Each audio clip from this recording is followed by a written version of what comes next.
The Timeline is a Blue Wire podcast.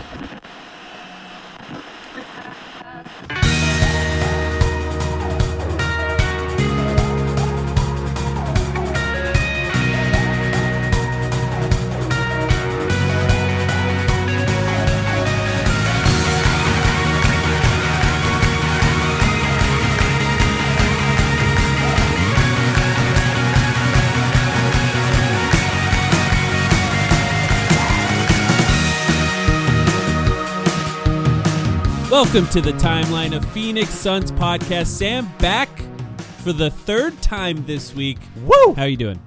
The week of insanity continues. Of course, we knew it would be like this. So I'm fine. We're here. We've done this. We've done this for years. We know that it really heats up around this time of year. Although I do think it's a little bit harder now. People underrate the fact, Mike, that how do you feel? This is all about free agency. This episode, right? We covered the draft yesterday, and I will remind people, because we're releasing these episodes back-to-back, so close together, if you haven't listened to our draft reactions to the Suns taking Ryan Dunn, Oso Ighodaro, and Jalen Bridges on a two-way contract, we cover all those guys on our episode that released yesterday. Go back and listen to that one if you're interested in those takes. Today's about free agency. How do you feel about the June 30th start time in the afternoon versus July 1st, which is what it always was for years and years and years? I don't mind it. I actually don't mind it. I think it'll be like, it's June 30th, 6 p.m. Eastern time, 3 p.m. AZ time, and like you and I are planning, and this is an invitation to everyone listening, on going live on playback and just reacting to the free agency signings as they come through for a couple hours. And it's kind of the perfect. It's not kind of the perfect for like time. 24 hours straight. Have you ever watched those streams where it's just like someone on a treadmill? Stream marathon? Like someone on a treadmill for like 3 days straight. We're just going to be doing that with reading out Woj bombs and test the limits of playback, test the servers, go 24 hours straight on playback. We'll just be on Twitter, reading out kind of the initial reactions to some of the stuff that drops in the first couple hours. Last year, if I recall, the Suns made really quick work of free agency, right? They signed their guys on day one, but what I can't remember, and maybe you can help me out, remind me here, is did those signings come in the first hour? Were they a few hours pretty quickly? Or pretty quick. I don't remember. Yeah, I don't remember. So we'll see what happens. But they did those extra years. They had the player options, and I think that's what wrapped it up pretty quickly. And they tampered for one of them. Never forget the reason they didn't have a second-round pick this draft and had to trade so much to get Ighodaro was because of Drew Eubanks, and they drafted his replacement, which is funny. But yeah, it happened pretty fast. This, like in the past, we've had free agency episodes that were probably a little more exciting, let's be honest. Like where we're not just doing a long list of guys that can be signed for the minimum. The Rubio one was probably the year the Suns had the most cap space since we had this podcast, when we had a huge list of guys that we can cover and really talk about them in great detail. I do think that this episode this year will come from a much more informed place than last year, in that although we saw some games with Devin Booker and Kevin Durant, that's basically it, in the past. And then, of course, Bradley Beal joined the fray at some point as well. Now we've seen a pretty good sample size of how these guys play together. They have the guys that they've drafted. We know who's going to be on regular NBA contracts on this team going forward. And I think we can start to talk about really what this team needs and where they have holes that need to be plugged and hopefully tackle the conversation. Yeah, there's still it's still guard, wing, and big. We can talk about the actual roster in just a second. The depth chart in a sec, yeah. Yeah, but we can actually talk about it from a more informed place because we saw how it played out. We saw the disaster that was the playoffs. We saw when it went well and when it went badly, and we could try to figure out in minimum contracts, hopefully they can find guys that can do a little bit more than last year, where really, the best minimum contract was Eric Gordon, and he's already gone. Like, he opted out. He wants to go somewhere else and did not seem to be happy. But let's be honest. We liked the Eric Gordon signing. We liked the Keita Bates-Diop and Yuta Watanabe signings. I think on last year's episode of this version of the podcast, one of the guys I listed, to give me some credit, he was by no means my number 1, 2, 3 option, but a guy I listed as an honorable mention, I very specifically remember, was Drew Eubanks. I thought Drew Eubanks would work out a little bit more for this team than he did. And just kind of all those signings going down the line did not work out for this team. They need to do better this year. You say it's not the sexiest episode because we're just talking about minimum contract players. On the flip side of that, you know me, like this is the stuff that gets me out of bed, right? Like this is the Moneyball challenge. This is the let's go out and pretend like we're a poor team, even though we're not. We're just constrained by the second apron, but we're gonna pretend like we're a team that doesn't have resources or money behind us, and we're gonna go out and find some diamonds in the rough. And like that's exciting because like again, it didn't work last year. But when you actually get a guy who does fit and can develop and improve in your system and heighten what your star players are able to do as well, like that's what makes a team fun to watch and root for. Is it's as much about the narratives off court and kind of like the Cinderella stories as it is about the play on the court. Like we want them to play well on the court, but if they can find more like, you know, I would go back to Campaign a few years ago, and we might talk about Campaign today, actually, because he's a free agent again. Yeah. But when the Suns originally brought in Campaign and it became a Cinderella story of look at this guy who's playing in China, and now he's playing valuable minutes on a team that's going to the finals, that just gives you more to sink your teeth into if you're a fan, I think. So, you know, the combination of good minimum contracts, actual young players that we got yesterday in the draft, there's more to a team than just its star players, and the Suns need to prove that. Yeah, we got to Moneyball the most expensive team in the NBA. We got to find a whole bench of Scott Hattebergs. Or you haven't watched the movie, have you? No, you have. No, I've seen it multiple times. Okay. Yeah. So that's what we're looking for. We're looking for a guy who, what was he in the movie? A guy who had never played first base in his life and had to train himself to play first base. The basketball equivalent of that is like let's get a small forward and have him play center. You know, let's throw some shit at the wall. Let's do some weird stuff this summer. That's right. Let's talk about who's on the team right now, because now we know like there's been a few guys that have declined their player options, and Drew Eubanks and Eric Gordon. Now Josh Okogie as well, but there is rumors that Josh Okogie may be back on a bigger deal. I think maybe that'll partially depend on what happens in free agency, what plays out in free agency or trades, because Josh Okogie, although he can and could be back, I don't know. Maybe they make a trade and they don't need him. Maybe they get somebody that fills that role a little bit better for this team. Yeah, it's possible. But we'll see. Josh Okogie's one of those guys. We should mention that the Suns have, because Okogie's been here for a couple years now, the Suns have his early bird rights. They don't have his full bird rights, but they have his early bird rights, which does allow them to give Josh Okogie a little bit of a raise. It incentivizes Okogie, not a big raise, right? It's a matter of hundreds of thousands of dollars, not millions of dollars. But it allows the Suns to maybe be a little bit more competitive in the market versus other teams in terms of trying to bring back Josh Okogie. That is, unless another team is like, Josh Okogie, we love you, here's the room exception, we'll give you $5 million, or here's a taxpayer mid-level exception, we'll give you $8 million. Okay, then the Suns can't compete with that. I don't really anticipate that being Josh's market, but you never know. So that's what we're dealing with Josh. And it also gives them the opportunity to potentially trade him. Yeah. So if he's paid a little bit more than a minimum contract, you could, because minimum contracts are partially based on how long you've been in the NBA. So if the Suns wanted to trade Josh Okogie for someone who's been in the NBA a little longer, it would be helpful if he made a little bit more than that, because they can't take back any more money than they send out. So let's talk about who's on the team so far. I'll list, I believe, all of the players that are on the team right now. You'll tell me if I missed anyone. I went through this a couple of times, but Kevin Durant, Devin Booker, Bradley Beal, Yusuf Nurkic, Grayson Allen. So that's a starting five, all coming back. Nazir Little, David Roddy, Lee, yes, Dunn, and Iguodaro. You said Dunn, and that's it. And you Iguodaro, and Jalen Bridges as a two-way, but and not Bridges not a full is a two-way. Spot. Yep, right. So they can have a few more players here to fill out this roster. How many names? Up to five more players. That was 9 That names. was 10. 10 names. Are you sure?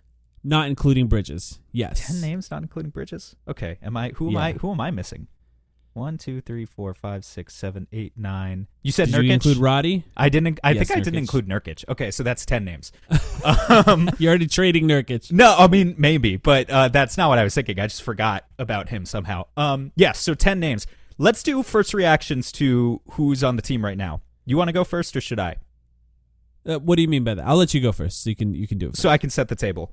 My first thought here, and look, you're going to have to fill a roster with 15 names, and 5 of those guys have to be on your third string. So the the expectation is that those guys aren't going to play that much. That said, Right. 2 wing spots occupied by both Nazir Little and David Roddy, who they picked up the team option on, by the way. So David Roddy's back with the Suns. They didn't have to. Isn't that interesting? That's what I'm saying. 2 roster spots to Nazir Little and David Roddy when you also just drafted. So neither of those guys shoot the ball very well. And then you drafted Ryan Dunn, who's also a wing who doesn't shoot the ball at all. Kind of feels like 2 wasted roster spots to me. Now, I understand that getting rid of those guys isn't so easy. Like, if you wanted, they could trade Nazir Little, but Nazir Little on his own. Yes.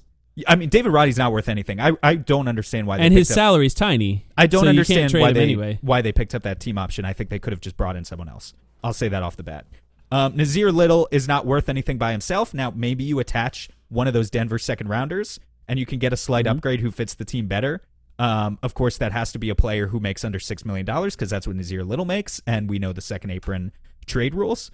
But I will just say off the bat, I'm looking at the wing depth chart for the Suns right now and thinking about what we need, and it does concern me a little bit that I think they're going to throw everything they've got at bringing back Royce O'Neal. It would shock me if that Royce O'Neal extension didn't come any minute now, basically.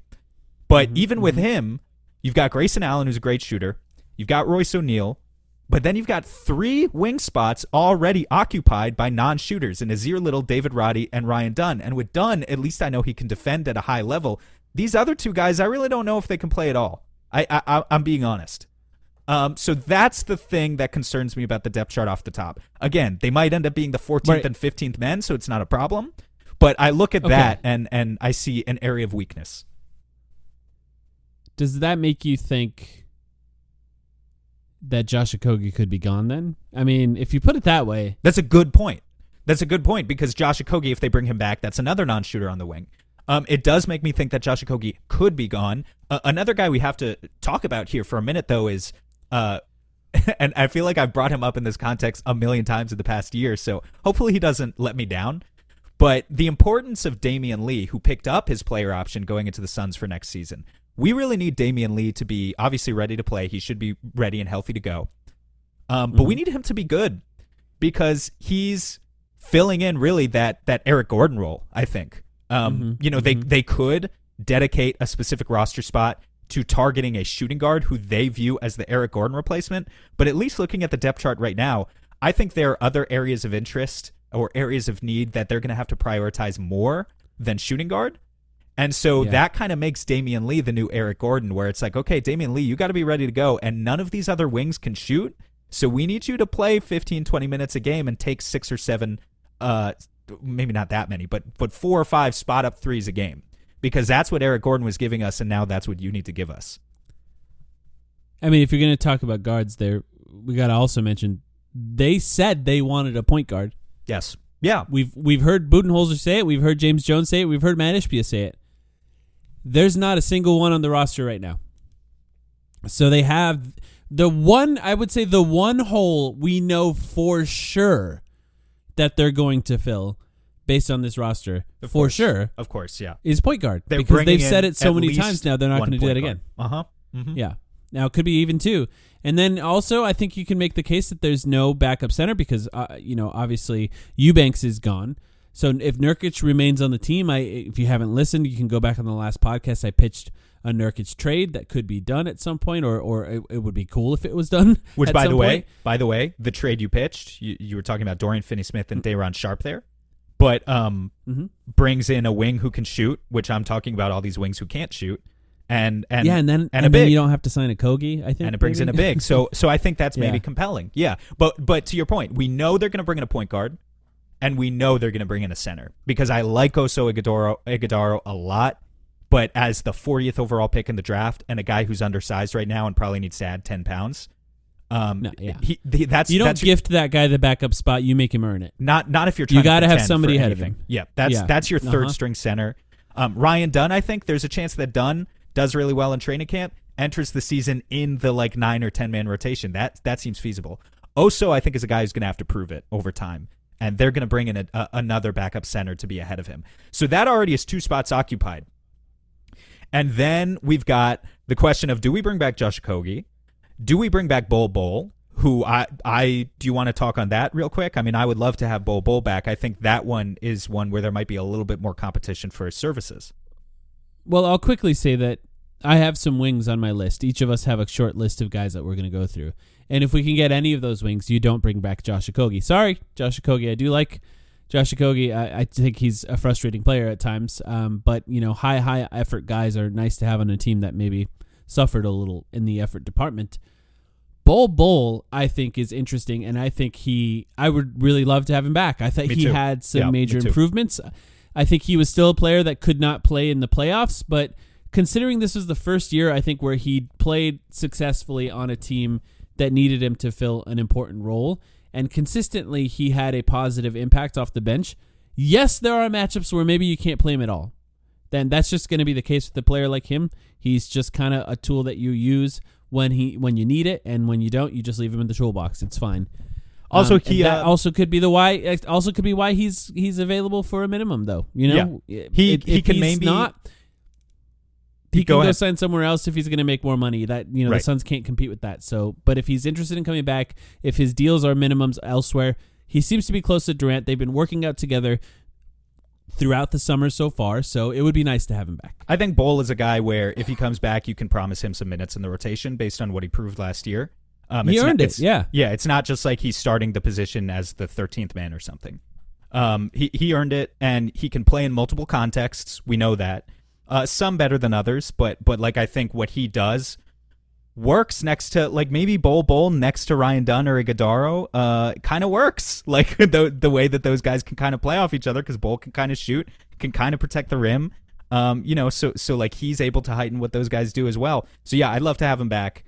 But now we're talking about, okay, well, if you bring Bol back and you sign a point guard and you sign a center, now you've got 1 spot left, 2 spots left. Yes. If you don't, are you saying Okogie as well? Now if you bring back Josh Okogie as well, now you have 1 spot left. And if you don't bring back Josh Okogie, now you have 2 spots left, and maybe you can focus more on let's get a shooter on the wing, because that might be what they're missing at that point. Yeah, they don't have enough shooting. They don't have anyone tall that can shoot right now. I know. All their shooters are the tallest one is O'Neal, assuming that he resigns. Which, by the way, he could not. Like, there's a possibility that Royce O'Neal is just not on the Suns at the end of all this. That would be I think a gut punch. Disastrous. It would be it would be kind of disastrous, because the Suns have the ability of paying him more than he would probably get on the open market. So if he leaves, it would be because he wanted to, and that would not be great for the Suns. But I think it's likely he'll be back. So yeah, you can factor in O'Neal. That brings you up to 11. So then you have 4 more spots, and then, like you said, Bol gets you to 12, and then it depends on what you do from there. Okay, yeah, no, great point. Okay, so O'Neal is 11, Bol is 12, point guard and center are 13 and 14, and so you're absolutely right. At that point, you basically can't bring back Josh Okogie if you still want a shooter. That 15th guy needs to be a shooter on the wing. So that's an excellent observation. It's going to be interesting. Listen, life's all about leveling up. Whether you're handling business on the field or kicking it in your zone, you like to celebrate with cigars that match the moment. That's why you should link up with Famous Cigars to bring you a wild deal. Right now, you can grab 8 premium cigars for just $8. You heard that right. 8 top-rated cigars at $1 a stick. Top quality brands like Oliva, Romeo y Julieta, and Davidoff. Handpicked just for you and worth over $80. Hit up famouscigars.com/cam and lock in this exclusive deal. While you're there, check out their insane selection of premium cigars, all shipped fresh and fast from their massive 20,000 square foot humidor. That's half a football field. Famous Cigars has been in the game since 1939 and still family owned. So celebrate every win with the folks at Famous. 8 cigars for $8. famouscigars.com/cam. Let's go through the guys that we have and see if we line up. We didn't share them with each other before, so I'm sure there will be some overlap, or maybe not, and we'll figure out what the best option is for the Suns. What you want to go first? Or you want me to go first? I could go first. I want to give a caveat to mine, though, if that's okay. So we didn't talk about this before, so I didn't know if there are any constraints. What I decided to constrain myself with was we've already done a free agency, like a shorter free agency preview segment a few weeks ago. And there's been various slop dropping throughout the month of June. So we've already talked about some names. I constrain myself from not reusing names that I've already talked about on this podcast. And so that's good. You might have these guys, and if you don't tell me right now if you have these guys on your list, don't ruin the surprise for me. If these guys are on your don't list them. Let's just list them at the end. List them at the end. Okay. So there are a handful of guys. If you're a regular listener, you probably already know who we're talking about. Because I have a few. Yeah. There's a handful of guys who I've already mentioned over the past month on this podcast who I would love to have on this team, but I have not put in my list here. So if you don't hear those guys immediately, we'll list them at the end. I decided to force myself to think of some other names, some other outside the box solutions, and I've got 5 different names for you today. I'll tell you my approach. I just picked my favorite ones of the minimums I could think of, whether we talked about them or not. That's fine. Yeah. I think that might be better because that means we'll have less overlap and we can talk about more guys total. Yeah, definitely. Okay. You want me to go first still? Sure. All right. Number 5 on my list, I've got Dennis Smith Jr. On your list? Not on your list? In your thought process? Not on my list. Not in your thought process? Not even on my extra guys part of the list. Not even. I think something that we maybe mentioned on playback at some point. So yeah. I mean, we're talking about a point guard option here, right? Yeah. Dennis Smith Jr. is kind of a veteran of the league at this point. He's 26 years old. He's another one of these former, I think you can fairly say, failed lottery picks, but who has managed to own in on his role player skills enough to stick around in the league. And I think even though we're talking about him as a veteran minimum option, he is a guy who has proven that he can stick around in the league at this point. And when he is thrust into slightly higher usage roles, he's actually proven to be quite successful. Dennis Smith Jr., if you didn't know, he played 56 games as the backup for the Brooklyn Nets. This year, he averaged 6.6 points and 3.6 assists per game, so modest numbers. But the real thing here is you're talking about a guy who is a playmaker. He's always had a great assist-to-turnover ratio, has good defensive instincts for a guard despite his slightly undersized frame. Of course, if we're talking, strong. He's strong. He's over 200 pounds, but I think he's only 6'2". Can't shoot. That's the thing about Dennis Smith Jr., right? So we just talked about a draft where we brought in 2 non-shooters, one on the wing in Dunn, and then Iguodala as the backup center. I think it would be a lot to also bring in Dennis Smith Jr., whose career numbers, let me pull it up real quick, whose career three-point shooting percentage is 30% flat. That would be a tough pill to swallow. But I think his defense, his playmaking speaks for itself. And I just want to highlight, like, one thing that I was really focusing on in my list as I was putting these guys together. I wanted some guys who have a track record of being able to step into a starting role in a pinch and actually gave you, like, that track record of success in that role. And so Dennis Smith Jr. didn't get the opportunity to do that this past year in Brooklyn. But the year before, a year ago, when he was with the Charlotte Hornets, he started 15 games for the Charlotte Hornets, I guess because LaMelo or other dudes were out.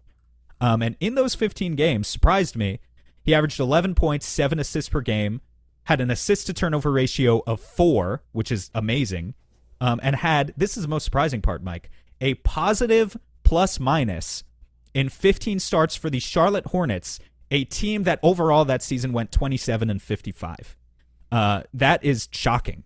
For a team that was so bad, Dennis Smith Jr. was able to step in, and just by virtue of he's a good rebounder, he can run an offense, he can play defense. Yes, he can't shoot, but he has role player skills. And the fact that he put those on display on a bad team and was still able to contribute positively to the box score, positively in terms of his plus minus, I think that's a really good sign. And I have point guard prospects who I prefer to Dennis Smith Jr., but I would welcome him here for sure. That's a pretty good one, and I think that's somebody that might be available to the Suns, even if, because I do think the Suns are facing a little bit of a different issue than they were facing last year, where they were a disappointment in the regular season and in the playoffs. So looking for guys that are potentially chasing rings, they might be a little lower on that list compared to some other teams now, even teams like the Dallas Mavericks, for example, or the Minnesota Timberwolves, who beat them in the playoffs. Like those guys, those teams might have a little bit of a leg up against the Suns, and that means that they might not get their first option or what people would consider their first option, because That's as true. we know, when it comes to the Suns, Yeah. the first option may not be the guys that everyone thinks of at first. Like, people thought losing Eric Gordon was a big deal. Right. I don't think a lot of Suns fans felt that way. Right, but that's kind of the interesting thing about this approach. I've got older guys on my list who are definitely going to be ring chasers as well, but we saw Eric Gordon, his body fell apart in the regular season last year. He couldn't do anything in the playoffs. Like, he's old, and he looked old. And you know what? Like, sometimes taking a gamble. Now, I wish it had worked out with Keita Bates-Diop and Yuta Watanabe and Jordan Goodwin, and it didn't. But sometimes taking a gamble on the scrappy 26-year-old who's actually fighting for something does really pay out and pays out more dividends than going for the 36-year-old ring chaser who, you know, like, can barely get out of bed in the morning, which is kind of what Eric Gordon felt like to me last year. So, you know, I think DSJ is just one example of that. And there are certainly others. Who's your number 5? Well, let's talk. I don't have him in an order, but let's talk. I'll talk about another point guard, since you just brought up a point guard. This is somebody we just talked about on our last regular episode, and that is Chris Dunn. And I wanted to bring up Chris Dunn again, because I think it's relevant. Now, let's go through what we know about Chris Dunn so far. First of all, he played for the Utah Jazz the last few seasons. Overall, a great defender. That's mostly what he's known for. Is also a good assist-to-turnover guy. Last year, averaged 5 points and only 3.8 assists, but did start 32 games and averaged 6 points, 5.1 assists in those games. Obviously, the stats can go up, but he's a guy that's willing to chase guys around screens as a defender in the NBA. Now, what we know about Chris Dunn so far as it pertains to the Suns, we assumed the Suns were interested in him. Jonathan Givony wrote his article about the draft, his big, long pre-draft article. He said that the Phoenix Suns were interested in Chris Dunn, but Gambo shot that down under the assumption that the Utah Jazz planned on keeping Chris Dunn. Do you know what's happened since then? Did they do something in the draft? Can you remind me? Isaiah Collier. Oh! The Utah Jazz picked a 6'5" point guard. Great point. And now the question for me is, why would they keep Chris Dunn at this point? Are they trying to be good? No, we know they're not. I cannot picture a team that wants Cooper Flagg more than the Utah Jazz. It feels like it's written in stone. It feels like destiny that the Jazz are going to get the number 1 overall pick and pick a huge white guy. Oh, okay. I was going to say, is Cooper Flagg from Utah? I didn't think he was. But no, but I mean, they just want that. They you know, just that's want the kind of guy they want. there. The great white hope. I get it. Yeah, I get it. So keeping Chris Dunn, who's not great, like, Chris Dunn's not the difference between the first overall pick and the second pick, right? He's not going to make a bunch of changes as far as no, but he wins wins goes. you games. But I mean, he wins you games. He does. He does. He makes winning plays on the fringes. But for a team that's young, a team that's trying to rebuild, you know, investing the time that it takes in the young guard that they picked, who has high potential, in a year where maybe he'll struggle at first, but could pay dividends down the run. You know, it kind of makes sense that maybe they did think about picking Chris Dunn, and then a player that probably shouldn't have fallen in their lap the way that he did fell into their lap, and now they have somebody that they could choose to develop instead. And that might mean that Chris Dunn could be available to the Suns. Now, we've talked about him before as what kind of fit he would be on the Suns, but I think it's pretty straightforward. He can play on the ball, bring the ball up the court. He makes the right reads as far as making the types of passes the Suns would need him to make.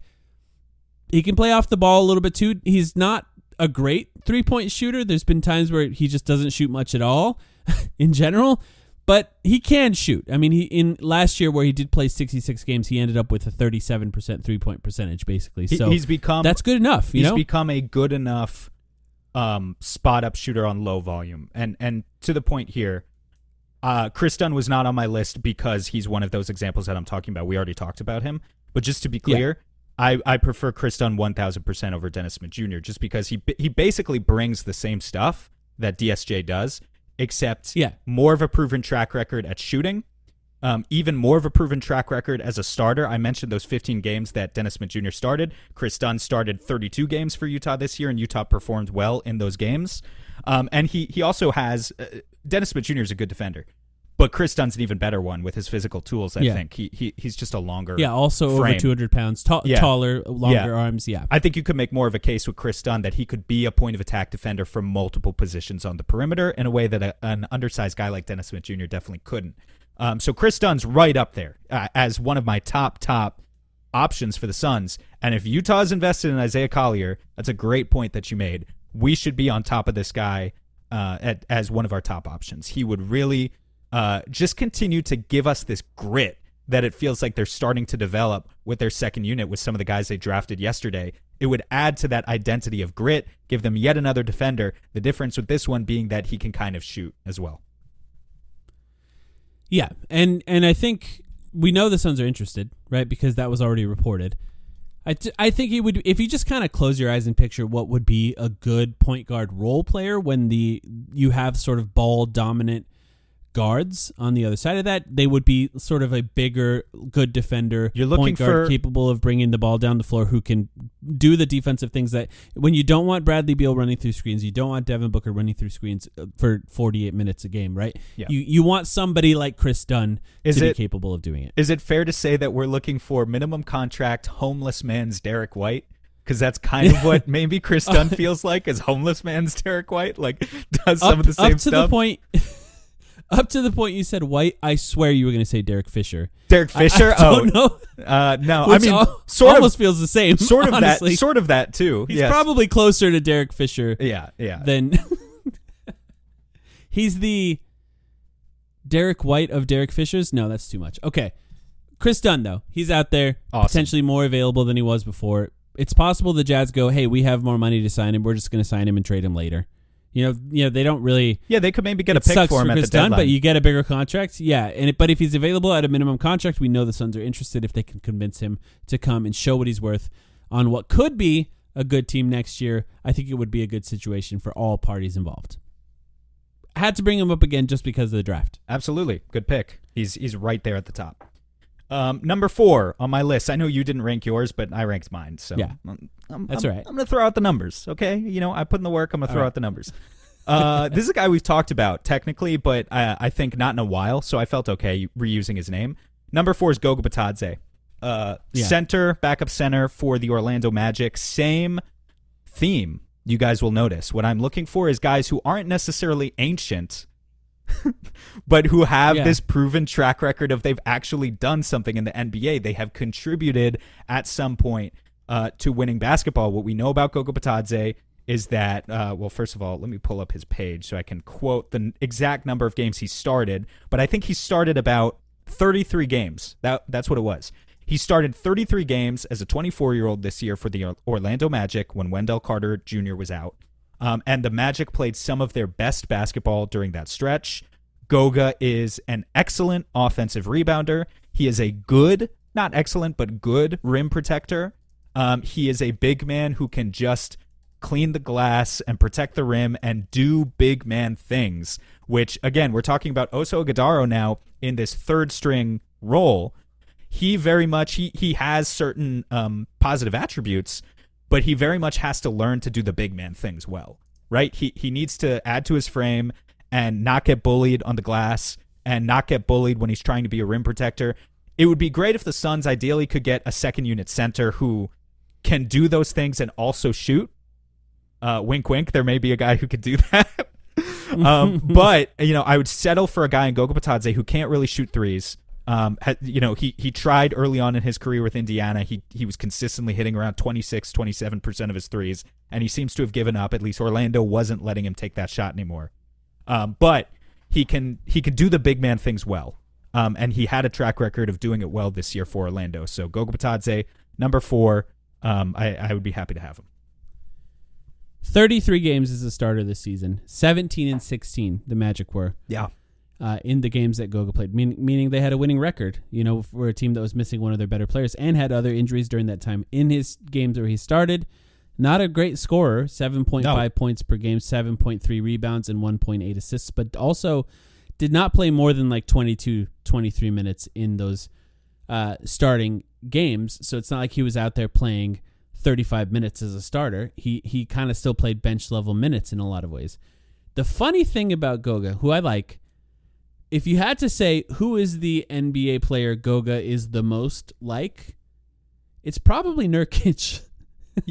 He's probably the most similar to Yusuf Nurkic. Yeah, at this point, a of his little career. bit. Yeah, I mean, obviously with a lot less of the passing and He's got a little bit of that. He just didn't do it there. Because there were Yeah. games, I remember watching one particular game where he had 5 assists in the first half. So they didn't run their offense in that way. I do actually think in the right circumstance, similar to Nurkic, he can up those assists. Like, he's not going to be great at passing, but I do think he's got a little bit more of that than he showed in Orlando.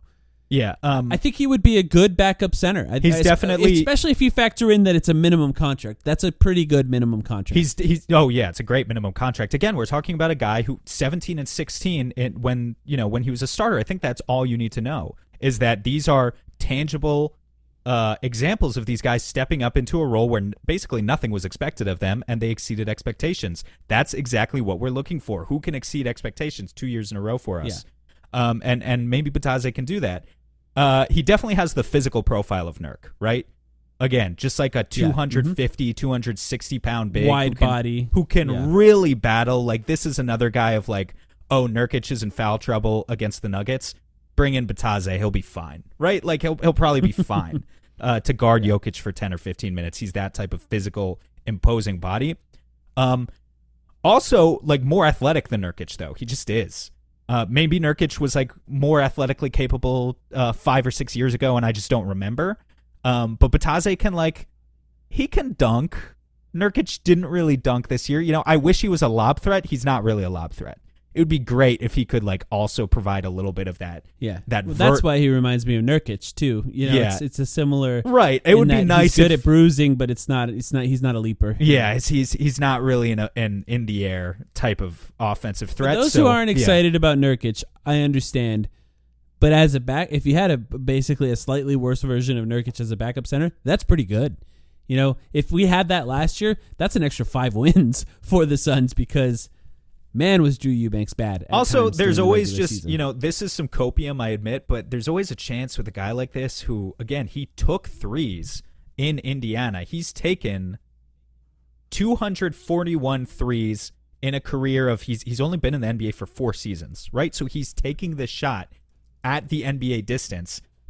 He's only hitting 25, 26% of them so far, but it does always feel like there's a chance with these guys that, like Goga Bitadze has more of a chance of becoming a shooter suddenly. Mike Budenholzer really getting through to him and fixing his shot, and he becomes Brook Lopez. Than if you signed like Bismack Biyombo, who just has no chance, right? Like, I'm not saying that there's a big chance there, but there's always that like slight little hint of potential at shooting that maybe is somewhat attractive as a cherry on top to the Suns. Maybe they're wondering, well, what if we could be the team that makes him a shooter?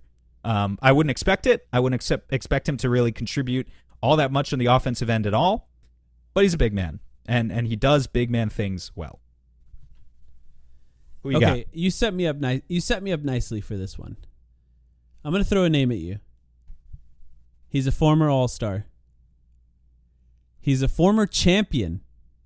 Yeah, in his career, he's attempted 4,475 threes. I think I know. And he's it now. big. He's a center. Whoa! He's a center. Oh, I was gonna guess someone. That's right. I thought you were talking about a point guard. Who are you talking about? Well, he's a center at this point of his career. Now, I know who you were thinking of. Let me read you a quote from this guy.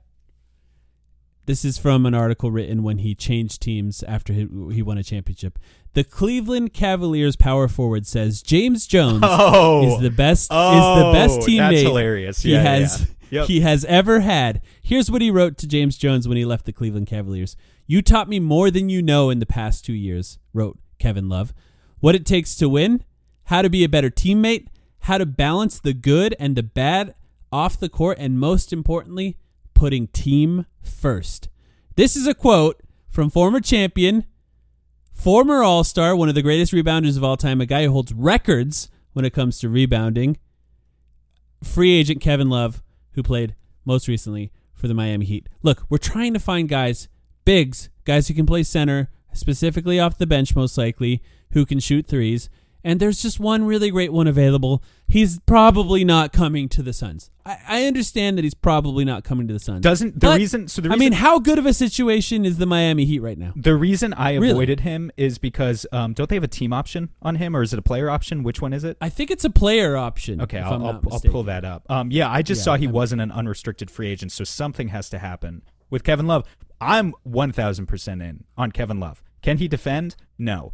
Can you put him next to KD and maybe that doesn't matter as much? Yeah, I think that's fair. Yeah. And then Kevin Love can give you the 5-out spacing that we've been begging for on this team but never have been able to see, while also, like, even as a 35-year-old, Kevin Love secures the defensive glass. He is not letting guys get, like, leap for offensive rebounds over him. He can grab defensive rebounds even at his age. And he can pass the ball. He can run a lot of sets. You can run the ball through Kevin Love even at his age a little bit. He would be great. I'm all in. Why can't I find him on this player list? option? By the way, I'm hoping that this podcast comes out before we hear any news about what he's going to do with that. Player option. Why the hell? Where did you find him? How much did he make last year? Kevin Love. Not much. I mean, his player option's $4 million. Oh yeah, there he is. There he is. I found him. Yep, player option. So we need him to decline that player option and then come to us for basically 1 year, $4 million. A minimum. It would have to be a minimum, which is basically for his age, the minimum contract is not much different than that. It would be about him first of all wanting to move, which he probably doesn't. Honestly, he doesn't seem like a guy who wants to change much at this point of his career, at this point of his life. He probably wants to stay in Miami. But Miami's in a situation right now. You know what? Where they were not very successful last year. They plan on not extending Jimmy Butler. So now they have a lame duck superstar on a team where he's unhappy with the fact that they're not extending him. And is this a good situation for Miami? Not really. I mean, they did extend Bam Adebayo. Credit to them on that. I think that's a good contract for him. He earned it. He was really good last year. I don't know. It's just, at least it's a comparable situation to Phoenix, where Phoenix has a higher ceiling at the very least. You want to play a little fun game of Vorps and Schnorps with the Miami Heat with me real quick? Yeah. I go to the Miami Heat roster from last year. Remember, guys, this is a 46-win team. Good, but not great. They're not winning a championship with that team. First, who led the Vorp is the catch-all advanced statistic that tries to say how impactful are you as a player. Obviously, it's imprecise, but yeah. Who was number 1 on the Heat in Vorp last year, Mike? Butler. Put you to the test. It was Jimmy Butler.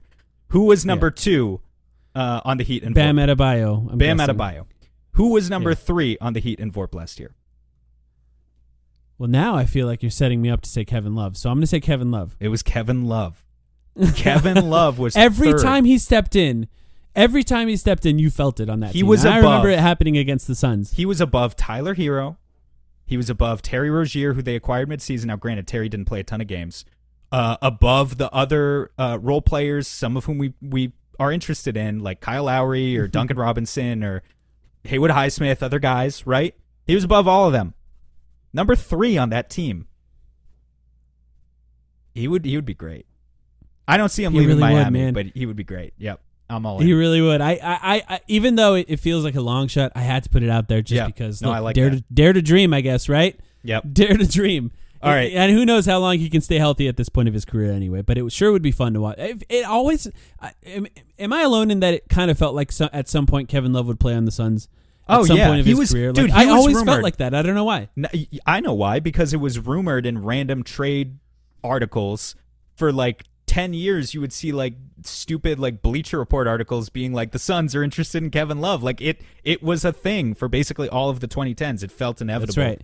That we would get him. I'm the stupid Bleacher Report article now. Exactly. Evan Sidery, tweet about me. Instead, we settled for Ryan Anderson that one season, thinking that he would be Kevin Love light, and that didn't work.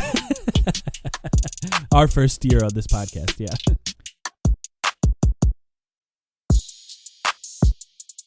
Number 3 on my list. Is it back to me? Yeah. All right, we're talking about old-ass geriatric dudes. We're talking about who can still play at the tender age of the 35 and up club. Because that was a great segue. Which is Kevin Love's 35, so yeah. That was a great segue on your part, talking about Kevin Love. So far, we've focused on centers and point guards, but I'm going to be honest, guys. That last spot on the roster, the spot that maybe Josh Okogie isn't getting, needs to go to a wing who can shoot. And so the other guys on my list are wings who can shoot. Like the Suns need more shooting. Perfect. Ideally, a guy who Perfect. can defend as well, but we need more wings who can shoot. We're talking about old wings who can shoot. I'm talking about number 3 on my list, Nick Batum. Yes. Is he on your list? We have crossover. Okay, cool. Should I sell him to you? Should you sell him to me? Okay, I mean, sell them to the listeners. They don't need it, but let's all hear it. Nick Batum still does 2 things really well. Like, you don't have to be... Here are things that don't disappear. You get older, your athleticism dissipates a little bit. We all know. Nick Batum has never been like a soaring high above the rim type player anyway, really, even though like he's long. But he shoots. You cannot question his shooting in particular. In the past 4 seasons, starting from when he went back to the Clippers, Nick Batum is a 44% corner three-point shooter. Over the past 4 seasons combined, that is a high sample size of him, most of his threes coming from the corners. We know Mike Budenholzer loves corner threes, wants to maximize corner threes in the Suns offense. The Suns are going to need that shot if they want to build a successful offense. I recognize that we had this exact conversation last year about Yuta Watanabe. The difference is that Yuta Watanabe did it for 1 year and was an unproven guy. Nick Batum is like one of the best corner three-point shooters in the league and just has been for 10 years. You bring him in, he's going to sit in that spot, he's going to make that shot. But the other thing that he does that doesn't disappear from your game as you get older is you move the ball.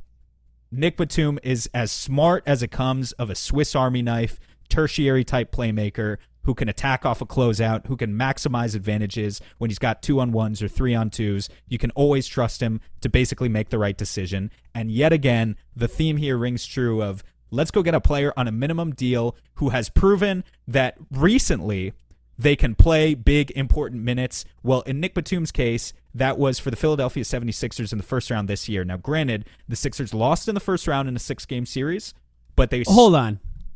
Go ahead. The reason they were there is because I watched Nick Batum win a play-in game. There you go. For the Philadelphia 76ers. There you go. They shouldn't even have... He was the reason they won that game. He was incredible. He had the clutch block at the end. He had multiple clutch blocks at the end of that game, plus clutch shots throughout the entire game. He was awesome in that game. Can he do that all the time? No, but the Suns need guys that could do that sometimes. And then as importantly, Mike, he went into a 6-game series against the New York Knicks and they lost, but he played 28 minutes per game. At his age, he played 28 minutes per game in the playoffs and they lost. But not because of him. Like, he was competitive. He did his thing. He shot corner threes. He defended well enough. He's long. He moved the ball, right? He's not a lockdown point of attack defender at this stage in his career. We know that. He's probably not even as much of a switchable defender as he was once at this stage in his career.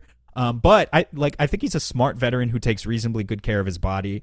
And Nick Batum is just like, I didn't look up when I was doing the research here. I didn't think to look up if like KD had said anything about him or if Beal had said anything about him in the past. But like, Batum's one of those guys who's been in the league for so long now that it just feels inevitable that he probably has established relationships with a bunch of the guys on this team already, if I had to guess. So it would just feel like a natural fit. It makes perfect sense. I think that he is going to be, as far as minimum guys, and maybe he will find a way to sign a contract that's not a minimum for the last time in his career at this point of his life. But as far as minimum guys goes, if he is a minimum guy, he will be the most sought after minimum guy by teams that are trying to compete at the highest level in this summer. Yeah, this is so the problem. If the Suns get him, it's a home run. It's a home run. Every second apron team that is locked into only signing minimum guys is going to be competing with us for a guy like Nick Batum. That is the problem. He's this year's version of Eric Gordon, but I think the difference is that his game isn't in as much danger of just like disappearing on him as Eric Gordon's is because of his age. Like Eric Gordon, we talked about a lot of the failures of Eric Gordon was that yes, he could shoot, but Eric Gordon doesn't work because you know he can't play defense. Eric Gordon doesn't work unless he has the driving game with it too, right? He needs the yin and yang. He needs to be getting to the free throw line. He needs to be leveraging the spacing that he creates on the perimeter to also generate paint points. That's what made Eric Gordon so successful for 15 years in the league. Well, Nick Batum, he's just going to sit in the corner and on the wing and shoot threes. And occasionally he's going to drive and make the right pass. But that's all his offensive game is, and that's all kind of his offensive game has ever been. And that's not going away from him just because he got 1 year older, right? So, plus he's way bigger than Eric Gordon, so he'll just be able to exist out there defensively without tanking you. It makes a lot more sense this time around, I think. I hope I know that he really didn't want to leave LA when he was traded. And so I don't know, maybe he'll just go sign back with the Clippers or sign with the Lakers or something, just move back to LA where I think his family still lives. But if they can't sign him or they're not interested or he's not interested in those teams, Phoenix is not that far away. It's pretty close. It's a 45-minute flight. It's not that bad. The weather's pretty similar during the season. Yeah. I love it. I mean, it would be, like I said, it would be a home run because the competition is going to be fierce for Nick Batum. Yeah. Anything else on him? Nope. Who you got? 2016. Okay. 2016. Draft night. The sound plays. The Atlanta Hawks select Taurean Prince. Yeah. The coach of the Atlanta Hawks at the time? Mike Budenholzer. Michael, what is his middle name? I need to learn his middle name. Hold on. We're going to say Jeffrey because that's what Michael Jordan's is. Michael Jeffrey Budenholzer. It is Michael Vincent Budenholzer. Michael Vincent Budenholzer was a big part, I imagine, of selecting Taurean Prince to the Atlanta Hawks at the time. And the Atlanta Hawks in that season were not great. In fact, they suffered a few injuries that season, and that resulted in Taurean Prince starting like the last 15 to 20 games of that season. Played a lot for the team in that final stretch. There's just a lot of familiarity between these two guys. Now, we're talking about wings who could shoot. Taurean Prince is one of those guys. Totally. He took a lot of flack from Lakers fans last year because they just thought that Ham liked him a little too much. But this man shot near 40% from three, and he's a legit 6'6", maybe 6'7", with shoes on, 218 pounds. That's a tall wing who can shoot. The Suns would really benefit from having Taurean Prince. I think he could compete for a starting spot on the Suns if he was on this team. And if he's going to sign for a minimum, another question mark, right? The thing that we're looking at this year that we have to mention that we haven't talked much about, there's a salary floor. Each team has to get to 90% of the overall cap now. This is new. It was last year as well, but it's this year too. That means there will be some guys who are going to get paid a little bit more than they would have in other years. And maybe Taurean Prince is one of those guys because he'll be 30 next season, so he's not young. He's experienced. He's capable. He'd be a good player. You can put him in defensive situations where he's guarding bigger players, and he's capable of shooting. We know who he is. He's been in the NBA a long time. His game hasn't changed that much, except that he's become more and more consistent over time, like a lot of NBA veterans do. Yeah. And, when you said Nick Batum, the next guy I thought of is Taurean Prince. We've talked about him before. But to me, those are 1 and 2 on my list of wings that you could potentially sign for the Suns. If you could get one of either of those guys, I think you would be very, very happy if you get them on a minimum contract. So, again, we overlapped because Taurean Prince was number 1 on my list here. I think a lot of that is just exactly what you're saying with leveraging the Bud connection. The familiarity he has with Bud, and also thinking back to who Taurean Prince was when he started his career.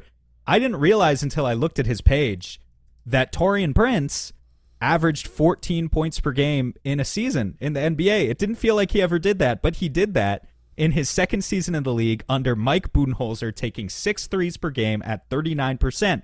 Taurean Prince did that. And there are things I wish were true about his game.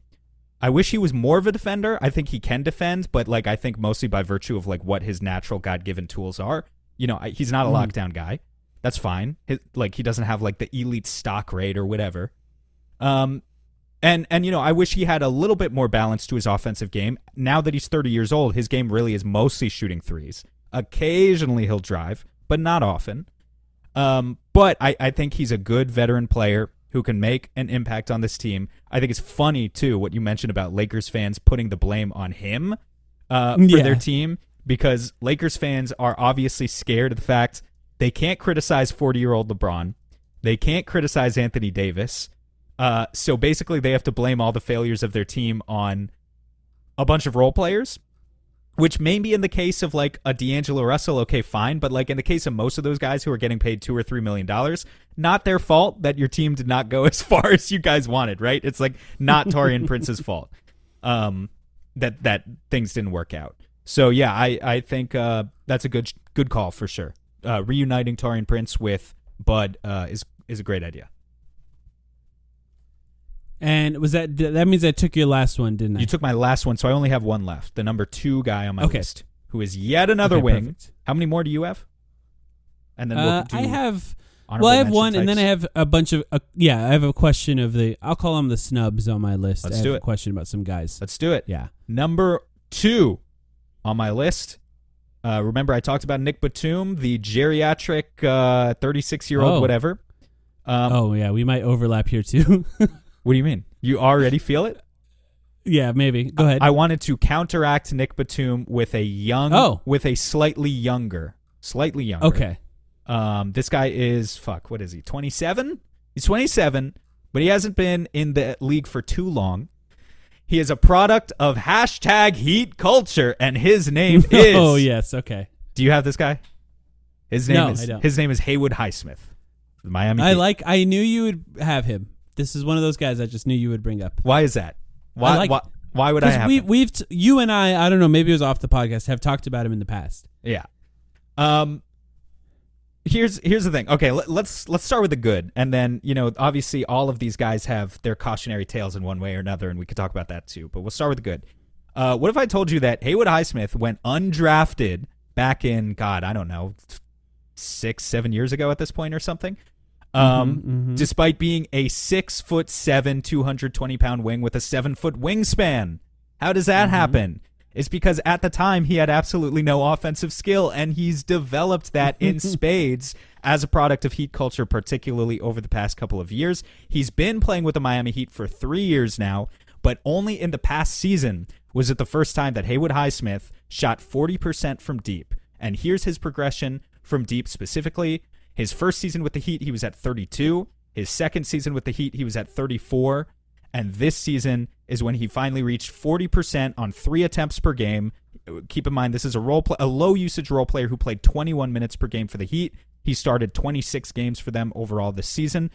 But he shot 40% from 3. He is a good defender who can play passing lanes, who can guard up and guard bigger wings with his size.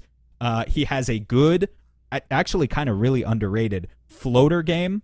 He's not like a particularly above the rim leaper who's going to like get a bunch of dunks. He's mostly has more of a layup package. But when he gets into that 5 to 9 foot range, he actually has a surprisingly good floater that can put a little bit of pressure on the rim as well, which I think is an underrated aspect of his game. So that's Haywood Highsmith. I understand that there are some concerns anytime you're talking about a guy who is a product of #Heat culture. You always have to ask yourself the question of, just because Eric Spoelstra made this guy look good in one context, can we take him and make him look good in our context? And there's also a danger of the Keita Bates-Diop problem repeating itself, which is, let's take a gamble on a guy who just kind of learned how to shoot last year and hope that he proves that it's repeatable. And like Highsmith, even though he shot 40% from deep last year, I can't in good faith tell you that Highsmith is the same type of shooter on the wing as, say, Nick Batum or Taurean Prince. He's just not. No. He doesn't have the reps. Yeah. He doesn't have the experience. But if it all works out, he's a younger player who at 27 could even still get a little bit better, is in his athletic prime, has a 7-foot wingspan, and just shot 40% from 3. I think you at least have to think about a guy like this. Every year of Nick Batum's career going forward, he's going to get slightly worse, and then at some point he's going to get a lot worse. That's the thing about getting older. That's why I like the idea of it's kind of what we talked about with Keita Bates-Diop, Yuta Watanabe. It's what the hope was. And I don't want that to scare Suns fans off of signing younger guys. Sometimes that does work. Sometimes it doesn't. That's the risk that you take. And with Haywood Highsmith, I could see a scenario where it works better than before, and he continues to steadily improve year after year and just becomes an effective role player on an NBA team. The right fit will help too, and I think the Suns could potentially be the right fit. I'm putting a lot of stock into what Coach Bud has done with role players in the past, I guess, mentally, and we'll see how I feel like December 15th, if I feel the same about that as I do right now. But yeah, I think that's a good one, and I would not be unhappy, especially if you lose out on Nick Batum and Taurean Prince, and that's the guy that you sign. You'd really have to figure out, who's going to be that first main wing, taller wing, For sure, particularly Yeah. off the bench, and maybe it's done. Maybe he plays well enough to be that guy.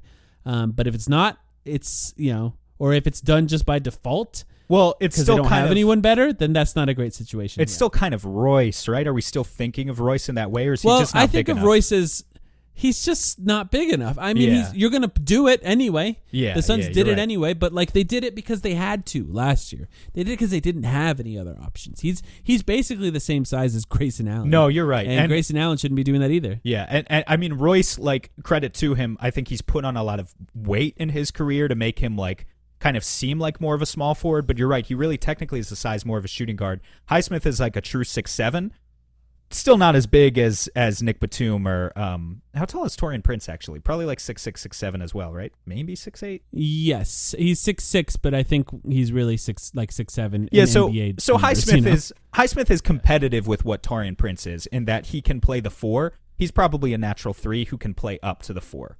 Batum might be a little bit more of a natural 4 at this stage. Good one. I like that one. I got a big list of guys here I want to throw at you, but first I'll just mention Andre Drummond, just because I feel like we had to mention Andre Drummond. Nice. Yeah. Not on my 'Cause list, Andre but Drummond, got to think about it. yeah, he was good last year. It's weird that Andre Drummond's pretty good now. He's also not that old. He'll be 31 next year. Did you know that? Yeah. Well, he's been in the league forever. It's him and Tobias It Harris. feels like he's 38 years old. Him and Tobias Harris And are the he's two not. examples I always use of Yeah. how aren't those guys shouldn't that guy be Kevin Love's age? And he's just not. He's 30 years old. It's remarkable. Yeah. He's a pretty good player. He's obviously, I think he's the best rebounder in the NBA, right? That's not even a question at this Yeah, I point. think he still is. I think he's still that king. It really is crazy. He averaged 7 offensive rebounds per 36 last year. That's crazy. 19 total rebounds per 36. The problem with Andre is that he's a great offensive rebounder. You have to subtract a couple from his average because you're assuming those are just missed layups that he grabbed himself. He's rebounding his own mislayup. He's But look, rebounding his they own go in, putback yeah, attempts. right. Yeah, Carmelo layups. Yeah, and this is the issue with Andre is, can we squeeze any production out of him? Because he's the exact type of big we're a little bit afraid of right now, who is both ground bound, so not getting those alley-oops, and also not a shooter. I actually think that's exactly Drummond, what Nurkic is. I think if we had Drummond and Nurkic on the Suns, it would frustrate Suns fans the entire season having two guys who could barely finish at the rim. No doubt. But if if Nurkic was traded, for example, and they found a different starting center and Drummond was the backup center, that's not so bad. That's pretty good. If I would Nurkic say. is traded for, let's say a wing and then a lesser center or something, and you've got a center by committee. Day'Ron Sharp, like we were talking about. Let's say you've got a center by committee where you've got one guy who can come in for 20 minutes who's a little bit more athletic, and then Kevin Love is starting. And then Andre Drummond can play for 20 minutes, and he just pounds the shit out of the basketball and grabs 10 rebounds in those 20 minutes. And then a pretty good passer too. And the occasional minutes go to KD as a small ball 5, Ryan Dunn as a small ball 5, Iguodala coming off the bench, right? Like you've got all that versatility in there. Then it makes sense to have Andre Drummond. If you're gonna keep Yusuf Nurkic, personally I wouldn't touch Drummond just because I think it's too samey between the two of those guys. Yeah, I think that's fair. I had to bring him up because we were begging for him to replace Drew Eubanks. Yeah, we really true. were. It's And true. from all reports, he has a player option on the Bulls, and it was reported that he's not planning on picking that up, and he's looking for a new home next year. I could see him actually wanting to play for the Suns as well. That's someone that I could see actually being interested in it. Playing with KD. Drummond. Right, I got a bunch of guys. You know what? Let me just say Yes. real quick. You know what I always forget about Drummond is that he was on the Frank Vogel Lakers team that didn't win the finals. So in my mind, I was already thinking of him as like, oh yeah, Andre Drummond. Does he want a ring chase? Doesn't he have a ring? The year that he was on the Lakers was the year after they won the championship. So actually, he doesn't have a Devin ring. Booker ended them, and because of him making fun of Jay Crowder, I guess, right? Yeah. But so he might sincerely be interested in like making a deep playoff run because he did not get to do that. I mean, if he's leaving the Bulls, and the Bulls, who knows what they're going to do at this point. Him and Giddey aren't exactly a match made in heaven. All right, let me Do you think DeAnthony Melton will sign for a minimum somewhere? No shot. That would be so fucking dope, though. I mean, come on, man. DeAnthony Melton. Have you looked at? He was hurt like a lot of last season, and then when he was back and kind of healthy, he kind of lost his spot. Didn't play much when he was healthy in the playoffs at all. And look, I know he's younger, but I had to throw it out there because I'm looking at DeAnthony Melton going, there's a chance he's not much. Mostly because his injuries were back related. So like it would be a risk to sign somebody that has back injuries. We already have essentially half the season. We already have one in Bradley Beal now. Yeah, well maybe we're already invested in a really good back guy, I think, right? So just give him to Bradley Beal's back guy, and maybe just got to throw his name out there because I think it would be fun. He can do some point guard stuff. His shot is put together now. Like he was a pretty good shooter last year with the Philadelphia 76ers. Not a great shooter, but a pretty good shooter. And he's just so long and tall for a guard. And, basically can play 1, 2, or 3 if you need him to do those things. So DeAnthony Melton was a name I wanted to throw out there. You mentioned Goga. These are my sort of also ran list here. Chetty Osman. Yes. Could be a minimum player. He's on my short list. Not bad. You need a shooter. Gotta ask this guy. Need a shooter on the wing. He's a shooter on the wing. Yeah. Not the worst. Kind of a dumb shot taker sometimes, but that's not the worst thing to have. And I think Eric Gordon is a dumb shot taker. Sprinting. So if you think about him as replacing Eric Gordon, then I think it makes more sense. Russell Westbrook. I was wondering if you would bring this one up, guys. Only because we have to. I'm not excited about it. I don't really want it, guys. But I had to. Yeah. We need shooters, and I understand that I brought up some guys this season who aren't shooters, but if we take a guy who's not a shooter, I want them to be. Oh, I don't know. I'm not sure my mental state is prepared for Russell Westbrook on the Suns with the big three. I don't know, but on the other hand, like he really was one of the better Clippers this year in embracing his role and being the guy who came off the bench and leading the second unit. But I feel like Russ is not what we need. Without a doubt, if the Suns signed Russell Westbrook, I would be mad at first and then actually kind of love the experience by halfway through the season. I have zero doubt. And then maybe by the playoffs in the end of the season, I would flip back to not liking it anymore. He would be a dog. Yeah, no, I'm not. He's a dog. And he would push the pace. Like you'd have a guy who could potentially push the pace, which is nice. And in the playoffs against the Suns, his first year with the Clippers, he was awesome, like legitimately awesome. And with the rules that allowed him to be more physical, maybe he could do that kind of thing defensively again. This year, he was one of the worst players in the playoffs. I don't know what happened this year. I've got the stats up right here. I remembered that he shot poorly, but I didn't realize it was this poorly. It was really bad. He shot 13 for 50 in their first round series against the Mavs. Oh my god, that's 20. And most of those weren't threes. It was just him bricking layups off the and the occasional ill-timed long two mid-range bank shots. Yeah, exactly. That weren't supposed to be bank shots. 26% from the field. Now that's a 6-game sample size, but Russ is just if they sign Russ, it signals to me a bit more desperation. Maybe that's not fair to put that on Russ, but it feels that way. I'll give you another guy. Sure, give me another guy. Do you think? Well, I'll give you his name in a second. I'll give some real ones first. Kyle Anderson. Do you think he signs a minimum? No, but I would love him. Don't think I didn't think of him as a minimum. He's in the Najee Marshall tier for me, which is he's going to compete. That's how I felt about Najee too. He's going to compete. I would love Najee for an MLE. Najee is young enough that I think he for sure isn't. Kyle Anderson is older, where I think maybe there's a chance, but I think probably not. By all indications, he's not returning to the Minnesota Timberwolves, though, but that obviously could change at any point. Cameron Payne, we had to mention. Yes, on my short list. He'd be fine. I'd be fine with that. Yeah. And speaking of former Suns, Torrey Craig. Is he a free agent? I forgot about that. He's a free agent, yeah. Oh, God. Are we going to do round 3? I think, wouldn't mind it. I think for the memes, if he's like the third string guy off the bench, yeah. And I get to bring back the Aurora Torrealis picture that I love posting so much. If we sign him for the third time, so okay, Torrey Craig, you can come back. Yeah. And depending on the level of control that Kevin Durant has over the team now that Matt Ishbia guaranteed that he's going to stay, would you be surprised if DeAndre Jordan signed with the Phoenix Suns? DeAndre Jordan? They're friends. They're close friends. Wait, he's friends with Ishbia? Sorry, what did you say? With Kevin Durant. Oh, okay. I was like, what? I guess I wouldn't be surprised, but you trust... He's not good anymore. Yeah, I don't trust DeAndre Jordan as the main backup center on a He's not good championship anymore. Hopeful. He can't do that. Yeah, that's bad. That would be a scenario where I'm like, oh no. You know, I just wanted to bring it up as a potential possibility. I hope it doesn't happen. That would be bad. That would be like a worse.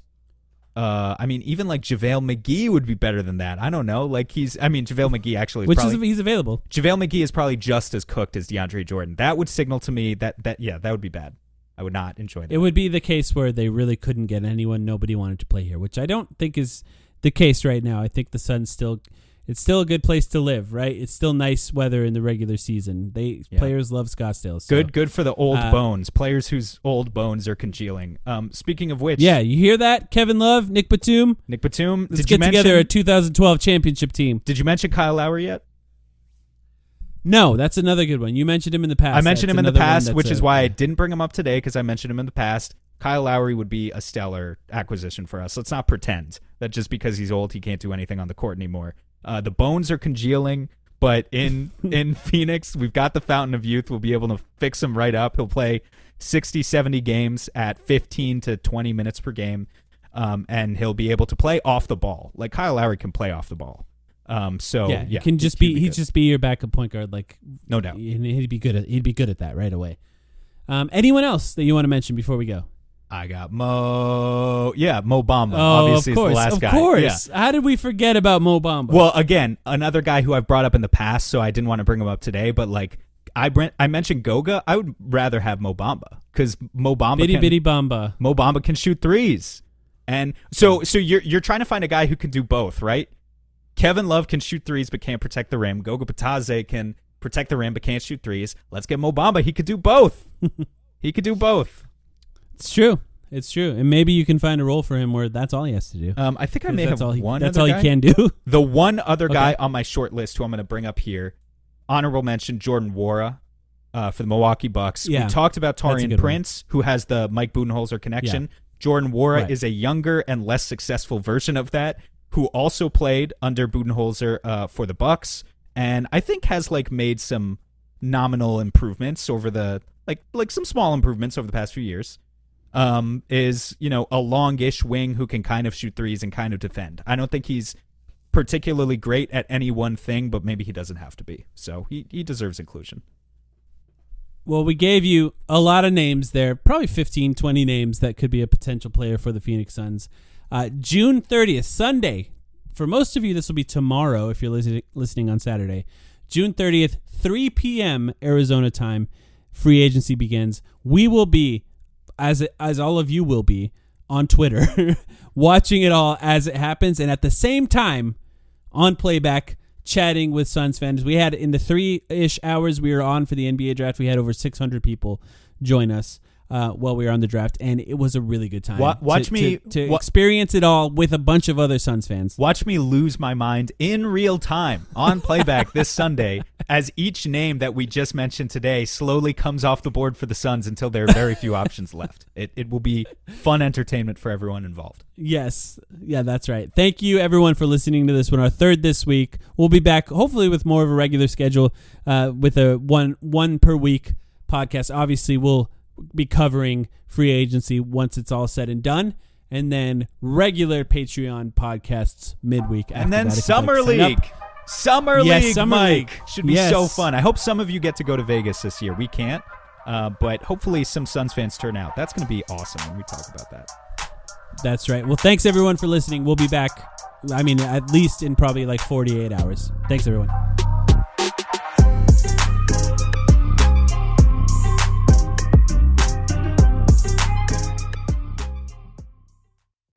For over a century, Johnny Walker has shared its bold spirit with the game of golf. Now, crafted with Devereaux Golf, Johnny Walker introduces the Johnny Walker Blue Label-inspired Sunday Golf Bag, elevating the game with sleek design, Blue Label hues, and refined gold accents.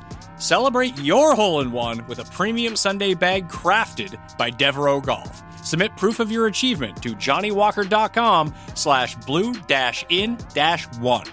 Please drink responsibly.